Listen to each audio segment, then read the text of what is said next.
Yeah. Shit I do for a living, nigga. Shit I eat for a living, nigga. That's how I live for a living, nigga. This is Monday, April 23rd, 2012, and I am your host, Charles Lester, broadcasting from the battlefield in the war for your mind. Welcome to the Infowars. Without doubt in America, there is an awakening happening. And because of this awakening, the predictable, the population is beginning to question the official narratives. And thus, for the first time in modern history, there is an actual resistance forming to the ever-increasing instances of our government's power grabs.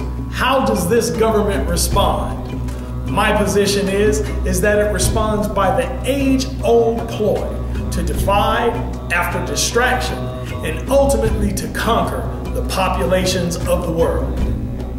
Leading off, we have a video clip that was first aired back in March on Channel 13, the local CBS affiliate in Baltimore. It was reported that a white man woke up in a hotel room not knowing how he got there and was a bit roughed up. Here we see that man apparently coherent and walking quite deliberately.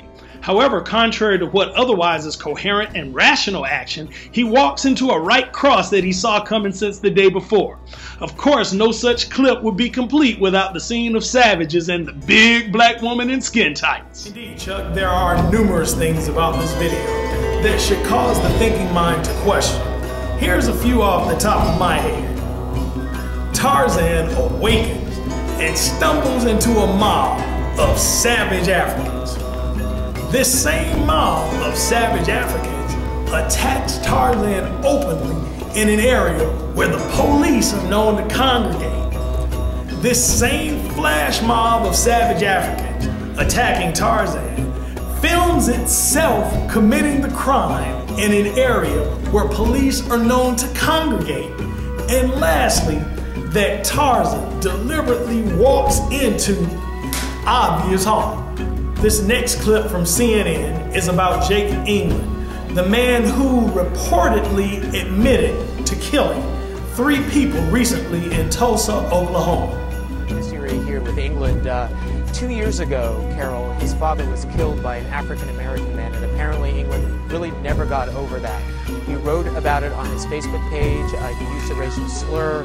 He said at one point, quote, "It might just be the time to call it quits." He also made reference for people to get ready for another funeral. So these are just some of the things that investigators will be looking at in terms of whether or not they decide to charge these 2 suspects with hate crimes.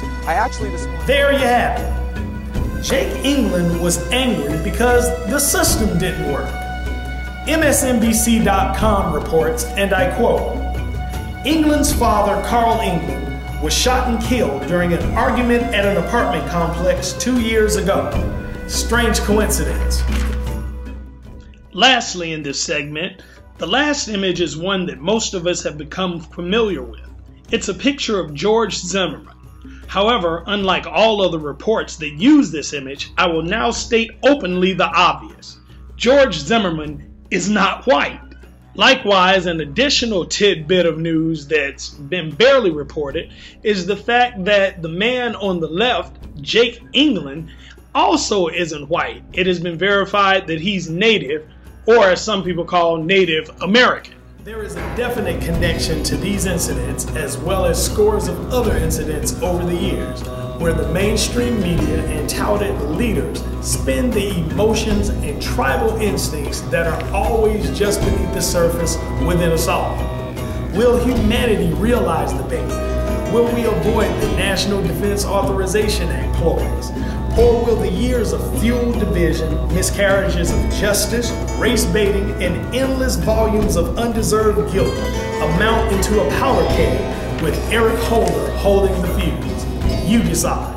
We need to do this every day of the week and just really brainwash people into thinking about guns in a vastly different way. We want to know what some of you think about all this and to know if the globalist race baiting is really working. Joining us from Mesa, Arizona is ace reporter Charles Lester, interviewing our men and women in America. How's it going, Chuck? This is Chuck Lester reporting from Mesa, Arizona. I'm standing here this evening in front of the Chiba Hut, a local spot where youthful people get together to discuss today's hot and current topics. I asked some questions and got some very interesting answers. I showed this man the video of our bewildered white man who was beaten and stripped naked in front of the courthouse of downtown Baltimore. Here's his reaction. How did you feel when you saw it? It was awful. It really was. What struck you most about it? You know, the fact that there wasn't one person. There's usually one person who will stand up and, okay, this isn't right, and help somebody out. But the fact that there was nobody. Right. Did it strike you as odd the fact that this crime that was committed was filmed by the actual people who committed the crime? I didn't think about it, but it really is kind of messed up that they would do that. It's like self-incrimination. I agree. And did it also did you catch the fact that during the video that they actually did this crime in front of a courthouse? Does that seem very realistic to you that criminals who are gonna punch someone out while filming it are gonna do it right on the steps of the courthouse in downtown Baltimore? You know, it's actually pretty dumb. It's like, come on. Here's a female perspective on this savage display of startling brutality. Let me know your thought. What was your initial reaction to what you just saw? Horrible. Yeah. It's not helping. It's horrible. Did anything strike you at all as odd about the video? That no one filmed it. Did you also get the fact that the guy who was hit actually woke up in a hotel room and didn't know how he got there? Yeah, that was awesome. Yeah, and it also, did you? Surely these are some comments to consider as we formulate our view of exactly where this country is heading. These are voices from the world in which we live. Chuck Lester reporting from the Infowars. The Patriot Act and National Defense Authorization Acts are now dark realities as CISPA looms on the horizon. But for the power-hungry, those who rule by force, filtered through the bowels of corruption and evil, there is a growing threat. The threat of an armed population that are no longer listening to the narratives of fear, distrust, and of lies. This history largely began in Jamestown, Virginia, where the slaves of indenture and the slaves of chattel were pitted against their very survival to forge glory and wealth for an incest-crippled hereditary oligarchy.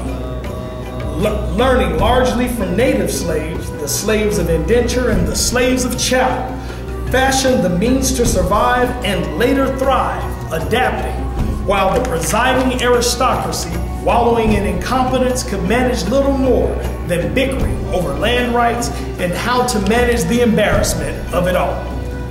The spirit of man once again prevailed.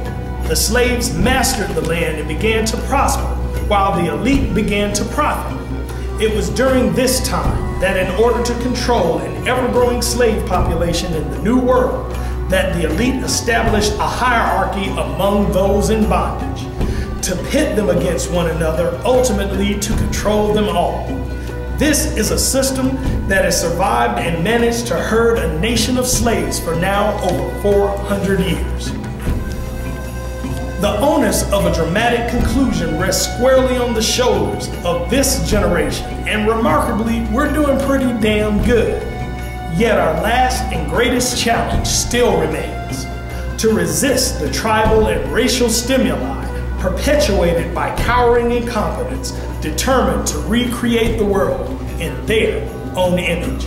This is Charles Lester reporting from the Infowars. What in the hell is this?